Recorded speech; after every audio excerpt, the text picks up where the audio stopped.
Hi everyone, welcome back my YouTube channel. ಎಲ್ಲರೂ ಹೇಗಿದ್ದೀರಾ? ಚೆನ್ನಾಗಿದ್ದೀರಾ ಅಂತ ಈ ವಿಡಿಯೋನ ಶುರು ಮಾಡ್ತಾ ಇದ್ದೀನಿ. ಇವತ್ತು ನಾನು ಚಿಕನ್ ಮಸಾಲ ರೆಸಿಪಿ ಮಾಡೋದು ಹೇಗೆ ಅಂತ ತೋರಿಸ್ತಾ ಇದ್ದೀನಿ. ನೆಂಟರು ಬಂದಾಗ ಬೇಗನೆ ಮಾಡ್ಬೋದು ಅಂತಲೇ ಹೇಳ್ಬೋದು. ಇದು ಒಂದು ಕಾಲು ಗಂಟೆಲಿ ಆಗುತ್ತೆ. ಯಾರೆಲ್ಲ ನನ್ನ ವಿಡಿಯೋನ ಫಸ್ಟ್ ಟೈಮ್ ನೋಡ್ತಾ ಇದ್ದೀರಾ, ಪ್ಲೀಸ್ ಸಬ್ಸ್ಕ್ರೈಬ್ ಆಗಿಲ್ಲ ಅಂದರೆ ಸಬ್ಸ್ಕ್ರೈಬ್ ಮಾಡಿ, ಪಕ್ಕದಲ್ಲಿರೋ ಬೆಲ್ ಐಕನ್ ಕೂಡ ಪ್ರೆಸ್ ಮಾಡಿ, ಅಲ್ಲಿ ಆಲ್ ಅನ್ನೋದನ್ನ ಸೆಲೆಕ್ಟ್ ಮಾಡಿ. ನಾನು ನೆಕ್ಸ್ಟ್ ವಿಡಿಯೋ ಅಪ್ಲೋಡ್ ಮಾಡಿದಾಗ ಫಸ್ಟ್ ನೋಟಿಫಿಕೇಷನ್ ನಿಮಗೆ ಬರುತ್ತೆ. ಈಗ ವಿಡಿಯೋ ಶುರು ಮಾಡೋಣ. ಇಲ್ಲಿ ನಾನು ಕೊತ್ತಂಬರಿ ಸೊಪ್ಪು, ಪುದೀನ, ಶುಂಠಿ, ಬೆಳ್ಳುಳ್ಳಿ, ಚಕ್ಕೆ, ಲವಂಗ, ಜೇಪತ್ರೆ, ಅನಾನಸ್ ಹೂವು ಮತ್ತು ಜೀರಿಗೆ, ಮೆಂತ್ಯ ತೊಗೊಂಡಿದ್ದೀನಿ, ಹಸಿಮೆಣ್ಸಿನ್ಕಾಯಿ ತೊಗೊಂಡಿದ್ದೀನಿ, ಕಾಳು ಮೆಣಸು ತೊಗೊಂಡಿದ್ದೀನಿ. ಇಲ್ಲಿ ನಾನು ಒಂದು ಹಿಡಿ ಕೊತ್ತಂಬರಿ ಸೊಪ್ಪಿಗೆ ಒಂದು ಹಿಡಿ ಪುದೀನ ತೊಗೊಂಡಿದ್ದೀನಿ, 4 ಹಸಿಮೆಣ್ಸಿನ್ಕಾಯಿ, 1 ಗೆಡ್ಡೆ ಬೆಳ್ಳುಳ್ಳಿ, 1 ಇಂಚ್ ಶುಂಠಿ, ಒಂದು ಅರ್ಧ ಸ್ಪೂನು ಜೀರಿಗೆ, 1/4 ಸ್ಪೂನು ಸ್ವಲ್ಪ ಮೆಂತ್ಯ ತೊಗೊಂಡಿದ್ದೀನಿ. ನಾನು ಸ್ಪೈಸಸ್ಗೆ ಚಕ್ಕೆ ಲವಂಗ ತೊಗೊಂಡಿದ್ದೀನಿ 2, ಆಮೇಲೆ 4 ಹಸಿಮೆಣ್ಸಿನ್ಕಾಯಿ ತೊಗೊಂಡಿದ್ದೀನಿ, 1-2 ಸ್ಪೂನ್ ಕರಿಮೆಣಸು ತೊಗೊಂಡಿದ್ದೀನಿ. ನಿಮ್ಗೆ ಖಾರ ಎಷ್ಟು ಬೇಕೋ ಅಷ್ಟು ಹಾಕ್ಕೊಳ್ಳಿ.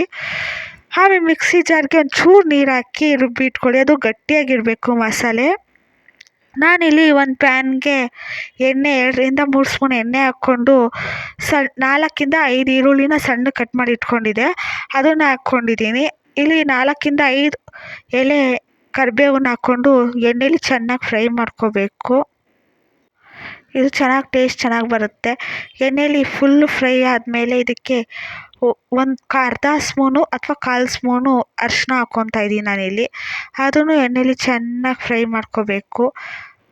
ಈರುಳ್ಳಿ, ಅರಿಶಿನ ಮತ್ತು ಕರಿಬೇವನ್ನ ನಾನು ಎಣ್ಣೆಲಿ ಚೆನ್ನಾಗಿ ಫ್ರೈ ಮಾಡ್ಕೋತಾ ಇದ್ದೀನಿ 1-2 ನಿಮಿಷ. ಇದಕ್ಕೆ ನಾನು ಚಿಕನ್ ಹಾಕ್ತಾಯಿದ್ದೀನಿ. ಚಿಕನ್ನು ಅಷ್ಟೇ, ಅದನ್ನು ಎಣ್ಣೆಲಿ 1-2-3 ಮಿನಿಟ್ಸು ಫ್ರೈ ಮಾಡ್ಕೊಂಡ್ರೆ ಆಯಿತು. ಅದನ್ನು ಮೇಲೆ ಕೆಳಗಡೆ ಮಾಡ್ಕೊತಾ ಇದ್ದೀನಿ. ಎಲ್ಲ ಮಸಾಲೆ ಈರುಳ್ಳಿ ಇಳಿಬೇಕಲ್ವ, ಅದಕ್ಕೆ ಎಣ್ಣೆ ಜೊತೆಗೆ 1-2-3 ನಿಮಿಷ ನಾವು ಫ್ರೈ ಮಾಡ್ಕೋಬೇಕು. ಹಾಗೇ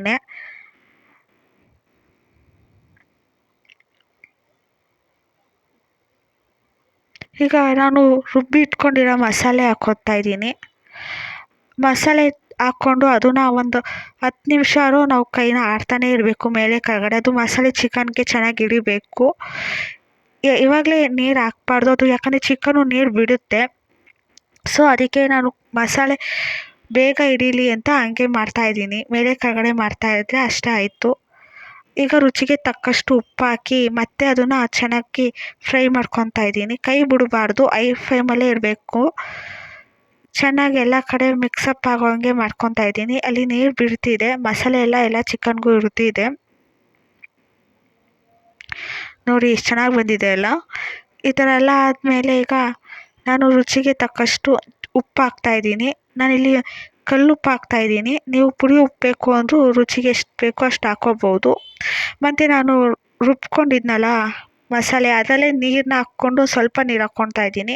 ನಾನು ಆವಾಗಲೇ ಹೇಳ್ದಂಗೆ ಚಿಕನ್ನು ನೀರು ಬಿಡೋದ್ರಿಂದ ನಾವು ನೋಡ್ಕೊಂಡು ಹಾಕ್ಕೋಬೇಕು. ಇಲ್ಲಿ ನಾನು ಅರ್ಧ ನಿಂಬೆಹಣ್ಣು ಹಿಂಡ್ಕೊಂಡಿದ್ದೀನಿ.